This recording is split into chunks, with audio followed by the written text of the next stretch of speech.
Death Stranding 2 on the beach isn't just a game, it's interactive cinema. Raw, emotional, and unapologetically Kojima.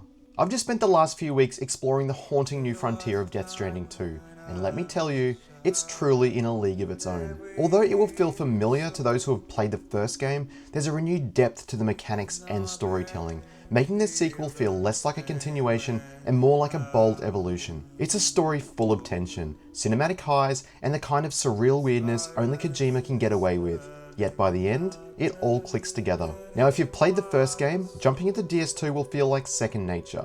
That said, there have been a lot of enhancements, and there is plenty to familiarise yourself with. The new ring terminal serves as your upgraded options menu, powered by the Automated Porter Assistance System, or Apass.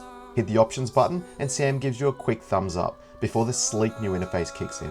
The map has had a major overhaul and now features full 3D terrain, delivery routes with risk assessments, and real-time weather forecasts to help you plan every step of your journey. Pressing left on the D-pad brings up the full ring menu, giving you access to orders, aid requests, cargo management, the social strand service, Apass enhancements, and the Corpus, which is a hub packed with terminology, up-to-date story details, and game tips. There's even a music player that now works anywhere inside the chiral network.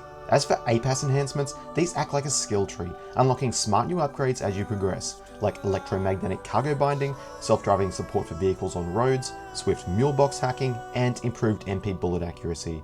It's a well thought out system that builds nicely on the original's foundations without ever feeling bloated. When it comes to new weapons and equipment, DS2 doesn't hold back. There's a stack of new gear to experiment with, starting with a brutal new blade weapon which you can pick up from certain mechs and then turn right back on them with devastating effects. One standout addition is the Blood Boomerang, a powerful tool especially effective against BTs, but also surprisingly handy for knocking down items from hard to reach places. Combat gets a serious shake-up too, with a variety of new tools at your disposal.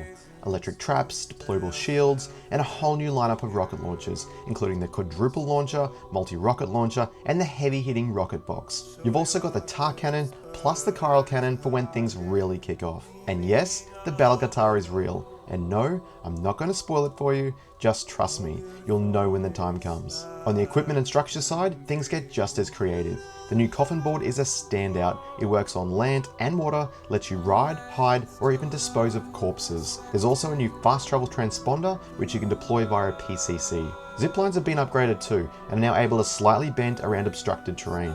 Not to mention timefall shelters, which now spray BT repellent fluid, and offer a safe spot to stash your backpack. And let's not forget about backpack customizations.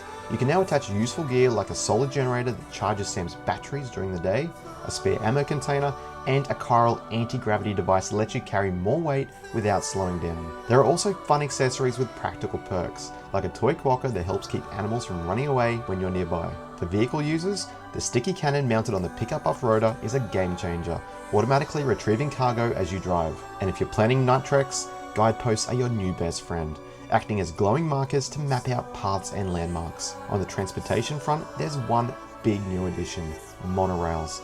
Like building roads, you'll need to gather materials to construct them.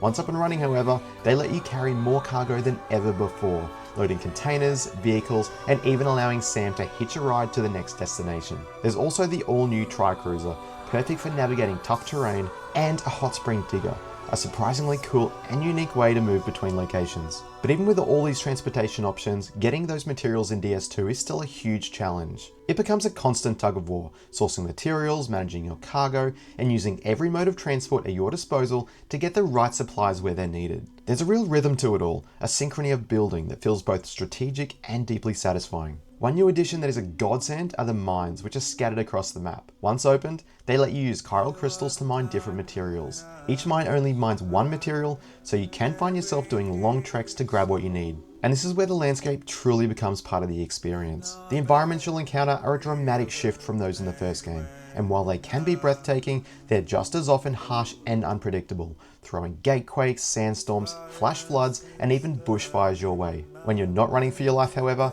they're nothing short of stunning. The contrast of the red Australian desert against the star-filled night sky is absolutely incredible. And that's just one of many incredible landscapes you'll see in DS2. What's really refreshing is how genuinely this game embraces Australia. There's Aussie flavour baked into nearly every chapter, and I don't just mean the yeast paste that you'll find along the way. It's in the landscape, the wildlife, the slang, and even the way some characters seem like they walk straight out of an SBS doco. This game doesn't just tip its hat to Australia, it dives in head first. This brings us to the characters. While familiar faces from the first game return, Death Stranding 2 introduces a diverse new cast, each with their own quirks and depth. Tarman, portrayed by Australia's own cinematic icon George Miller, is a standout, effortlessly and unapologetically Aussie in both spirit and delivery. Then there's Dolman, the car of a spiritual medium who ended up trapped in a doll, serving as Sam's strange but loyal delivery partner and occasional voice of reason. And let's not forget Rainey and Tomorrow, both fantastic additions to the cast. I won't say too much here, but trust me, you'll want to discover their stories for yourself. I also wasn't planning to dive into returning characters, but I have to mention Higgs. Once again played by Troy Baker, he brings a more eccentric and unpredictable energy this time around, delivering some of the game's most visually striking and emotionally unhinged moments. And of course, Tommy Earl Jenkins returns. Without spoiling anything, his presence is felt in a big way. He's one of those characters that grounds the chaos. Every time he's on screen, you feel it. Out of everything in Death Stranding 2, it's the characters that leave the strongest impression. They bring heart, chaos, and complexity, pulling you deeper into Kojima's world whether you're ready or not. To be fair, there are definitely moments in this world where you might find yourself wondering what on earth is going on, but somehow you stay completely hooked. The storytelling is that compelling. As with all Kojima games, however, the deeper you dive, the more the story unfolds. It's not just what's told, but how Kojima builds this sprawling, unforgettable narrative that keeps you invested.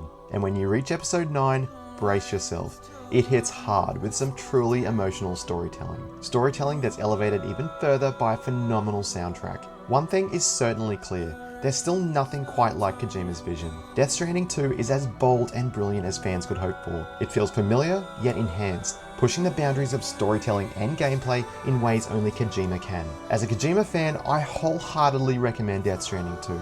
It's a truly unique experience that perfectly showcases his visionary talent. That said, if the first game didn't quite click for you, or if Kojima's style is new to you, this sequel might take a bit more patience to fully appreciate.